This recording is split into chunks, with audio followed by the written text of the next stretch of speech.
NCAA basketball for Saturday. We're going to go to the SEC and look at Kentucky versus Texas A&M. Odds makers came out with the early lines here as Texas A&M at a -1.5 favorite. That line went down immediately. Now it's at a pick. I'm going to go ahead and take Texas A&M at the pick. I like them in this spot, even though I could see why people would want to back Kentucky, considering they've won 4 in a row. Texas A&M, they've lost 5 of their last 7, but they've been tough losses for the most part. We'll talk about that in a sec. Let's go ahead. Let's talk about Kentucky and one main reason why I want to go against them today. So far in the season, they're averaging 78.8 points per game, shooting 47.3% from the field, and allowing 67 points per game on 39.4% shooting from the field. And they're playing good basketball, especially on the defensive side. But here's a couple numbers you need to be aware of: 62 and 73. 62 points is what they allow defensively at home in Rupp Arena, where they play extremely well.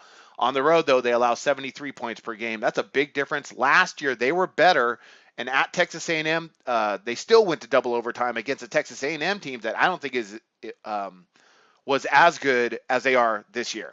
I think I said that correctly. Texas A&M, they're better than they were last year. Okay, so I like Texas A&M to give them a lot of trouble tonight, especially since this is pretty much Texas A&M's game of the year, because of how poor they played lately. So I like the Aggies to go ahead and pull out the victory. And let's talk about them. We're going to talk about those losses in just a sec.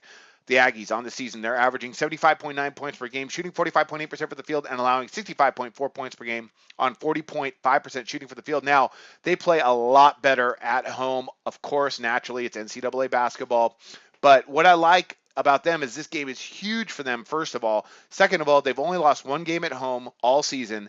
And a couple other reasons. Well, their losses, they've lost 5 out of their last 7 games, but only 1 bad loss on the road at Vanderbilt. That's a weird court. Sometimes that happens. Their other 4 losses in that span were by a combined 12 points. 3 of them were on the road. So let's not panic about Texas A&M. They're a good basketball team. They're going to play probably their best game of the year against Kentucky. You got to be fired up to face Kentucky, right? So I like the Aggies here tonight. I think they're going to go ahead and win this game at home. So that's going to be my NCAA pick today. Texas A&M at a pick against Kentucky. It's going to be a good one in the SEC, and I wish you guys luck on your picks today.